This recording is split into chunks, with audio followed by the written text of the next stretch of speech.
Hi everybody, it's so great to be back with you, with Sammy and Joshie. Now, we have built a time machine because we are going to, and Sammy's got the special camera attachment, and because we are going to solve the two biggest problems of all time. Do you know what they are, Sammy? Death and crush. No, they are homework and chocolate. Homework and chocolate. Okay, they're two big problems, but actually I was thinking more about death and sin. How about that? Okay. We're going to solve those problems. But before we do, I've just got to get the instructions for the time machine. Otherwise, we won't know where we're going. So, Sammy, could you just look after the time machine? Whatever you do, do not press that button. Okay. All right. And we'll see you a little bit later. Okay. Oh, I can't wait. Okay, let me press it. 3, 2, 1. Beep.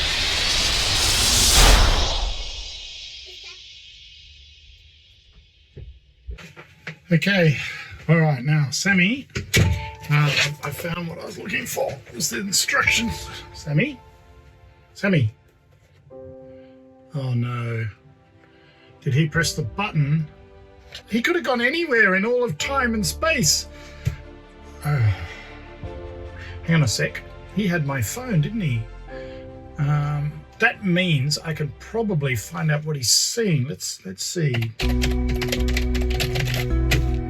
Oh, he's gone. It's all dark.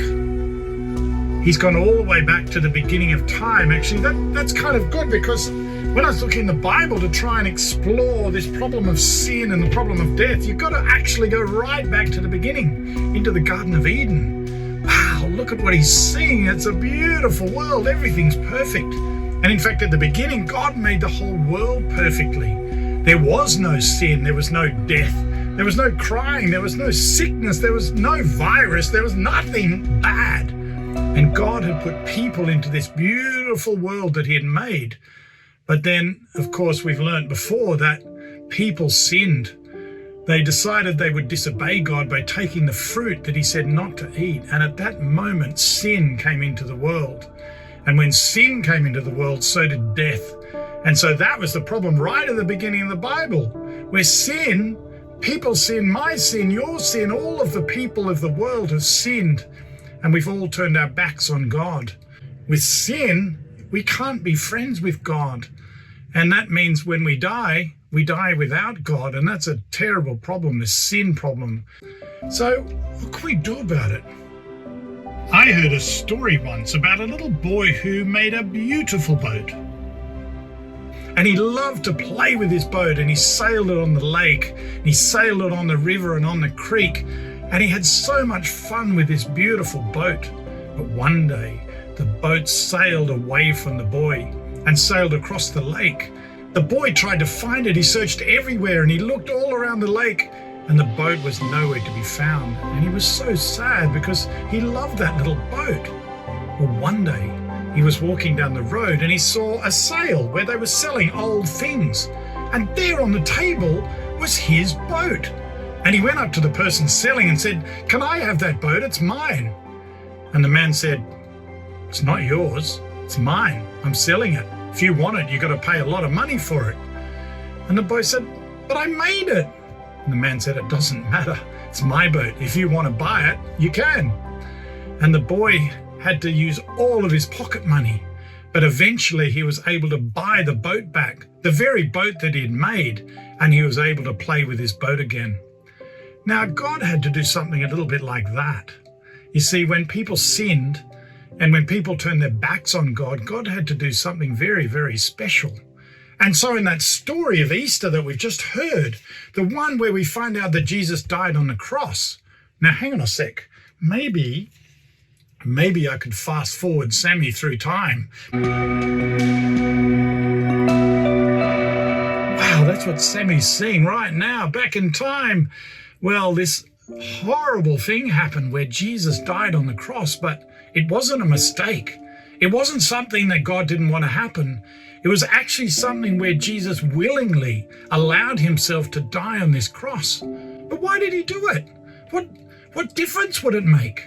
Well, I tell you what, a little bit like that boy had to spend money to buy the boat again. God had to do something far bigger than money. He had to pay the price for sin. That very thing that you and I have done and all the people of the world, it's a huge price. And the cost of sin is death. And instead of us dying, Jesus died for that sin problem that there is in the world. And so that sin problem was solved. But there was one other problem. Do you remember what that was? That was death. We all die. Everybody dies. And God wanted to solve that problem too. And you know what? A few days later, Jesus came back to life again. He was resurrected. That means he came back to life again. And you know why that was important? Was because Jesus had to show that death itself had been conquered, that sin was taken care of, and death was no longer a problem for those people that were following Jesus and would be his friends forever and ever and ever. So when we see the Easter story, this amazing story of Jesus dying on the cross, and then on Easter Day coming back to life again, we discover it's all about us being able to be a friend of God again. Jesus paid the price of sin, and he also conquered death. And nobody who follows Jesus has to die forever. They will live with him forever and ever and ever. And, oh, hang on a sec, what's that sound? I think something's coming back. I can hear something. Oh, that's great. What was it like? So I saw Jesus die on the cross and I saw him come back to life. Wow. He wants to be my friend forever, and I want to be his friend forever. Do you want to watch some of it? Yeah, well, you can be his friend forever. And you can also ask Jesus to be your friend because he died on the cross for you and came back to life. Okay. That's cool. Have a great Easter, everybody. Do you want to? And also, do you guys want to watch it? They've already seen it. We were watching.